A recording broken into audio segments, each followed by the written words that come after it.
নারদ বনের মধ্যে দিয়ে চলেছেন। এমন সময় তিনি ঝোপঝাড়ের ফাঁকে বিরাট এক উই ঢিপি দেখতে পেলেন। ঢিপির দিকে ভালো করে চাইতেই অবাক হয়ে নারদ দেখলেন ঢিপির চূড়ায় এক যোগীর মাথা। নারদ ভাবলেন, এ কি করে সম্ভব? উইয়ের ঢিপিতে যোগী এলো কোথা থেকে?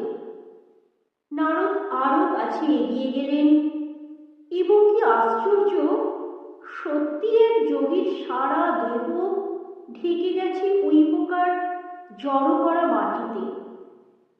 বাইরে বেরিয়ে রয়েছে শুধু তার মাথাটা, চোখ দুটি বোজা।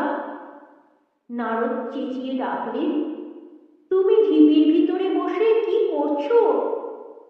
ডাক শুনে যোগী চোখ মেলে তাকিয়ে নারদকে দেখতে পেয়েই বলল, আরে মহর্ষি, আপনি! আমার কি সৌভাগ্য যে আপনি এই পথে এসেছেন। আমি বনে এসেছিলাম ধ্যান করতে। এই জায়গাতেই বহুদিন বসে ধ্যান করছি বলে আমাকে ঘিরে উই ঢিপি গড়ে উঠেছে। তা আপনি কোথায় চললেন মহর্ষি? নারদ উত্তর দিলেন, আমি যাচ্ছি স্বর্গে ভগবানের সঙ্গে দেখা করতে। যোগী বলল, ও, ভগবানের সঙ্গে আপনার দেখা হবে? তাহলে আমার হয়ে তাকে একটা প্রশ্ন করবেন। নারদ বললেন, নিশ্চয়ই, কি প্রশ্ন তোমার, বলো।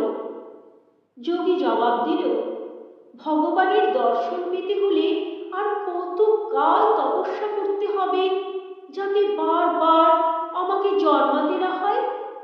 এটাই আমি জানতে চাই। প্রশ্নটা আপনি মনে করে করবেন তো?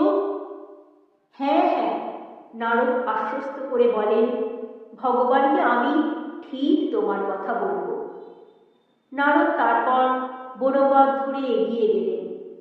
কিছুক্ষণ বাদে তিনি শুনতে পেলেন কে যেন চিৎকার করে গান গাইছে। আর একটু এগোতেই নারদ তাকে দেখতে পেলেন।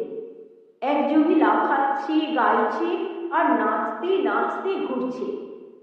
নারদকে দেখতে পেয়ে যোগী দৌড়ে এসে বলল, নারদ, নারদ, আপনাকে দেখে আমার কি আনন্দ যে হচ্ছে! আপনি কোথায় যাচ্ছেন? নারদ জবাব দিলেন, আমি স্বর্গে যাচ্ছি। ও তাই নাকি? উৎফুল্ল হয়ে উঠল যোগী।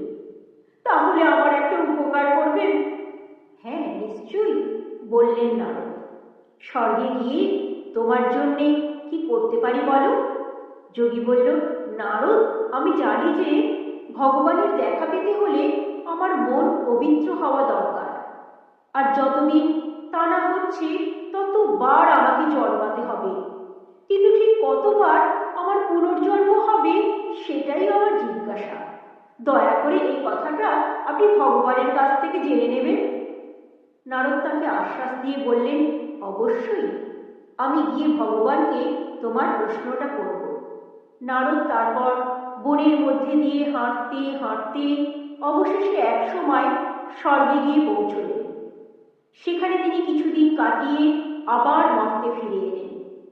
তারপর নানা জায়গায় ঘুরতে ঘুরতে বহুদিন বাদে নারদ আবার একদিন ওই বনের পথে হাঁটতে গিয়ে দেখেন সেই যোগী তখনও উই ঢিপির মধ্যেই বসে রয়েছে। তাকে দেখেই যোগী জিজ্ঞেস করল, ভগবানকে বলেছিলেন আমার কথা?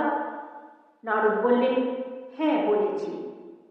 যোগী তখন আরো উৎসুক হয়ে বলল, আপনি বলেছিলেন? তা তিনি শুনে কি বললেন? নারদ উত্তর দিলেন, ভগবান আমাকে বলেছেন তোমার আরো 4 জন্ম ধরে তপস্যা করতে হবে, তারপর তুমি মুক্তি পাবে। হ্যাঁ, আরো 4 জন্ম? যোগীর গলায় হতাশার সুর। আর পারি না, আমি শুধু তপস্যাই করছি আর তপস্যাই করছি। এতকাল ধরে তপস্যা করছি যে আমার উপর উইয়ের ঢিপি পর্যন্ত গজিয়ে উঠল। আর আপনি বলছেন এতেও যথেষ্ট হয়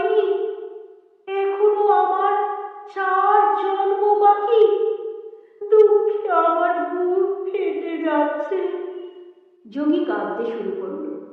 নারদ শান্ত স্বরে বললেন, তোমার আর মাত্র 4 জন্ম বাকি। এই বলে নারদ নিজের কাজে চললেন।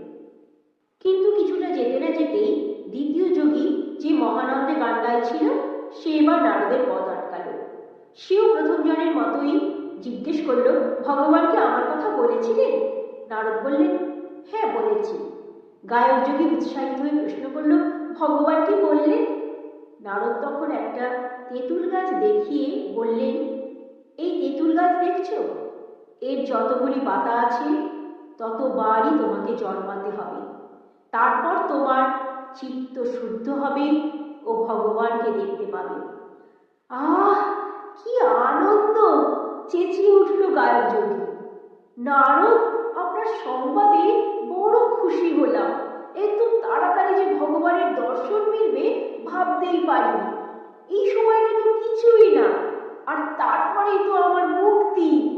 কথা শেষ হতেই খুশিতে ডগমগ গায়ক যোগী আবার নাচানাচি শুরু করে দিল। এমন সময় হঠাৎ আলোর ঝলকানির সঙ্গে গায়ক যোগীর উদ্দেশ্যে ঘোষিত হল দৈববাণী, বৎস, এখন থেকেই তুমি মুক্ত। তোমার ধৈর্য ও মনের দৃঢ়তায় ভগবান সন্তুষ্ট হয়েছে। তেঁতুল গাছের অসংখ্য পাতা, কিন্তু তা সত্ত্বেও সেই গাছ যতক্ষণ না পত্রশূন্য হচ্ছে ততবার তুমি ফিরে ফিরে জন্মাতে চেয়েছ। কাজেই বোঝা যাচ্ছে ঈশ্বর দর্শন ও মোক্ষ লাভের জন্যে সত্যি তুমি ব্যাকুল। তোমাকে আর জন্মাতে হবে না। এখন থেকে ভগবানের সঙ্গেই তুমি থাকবে।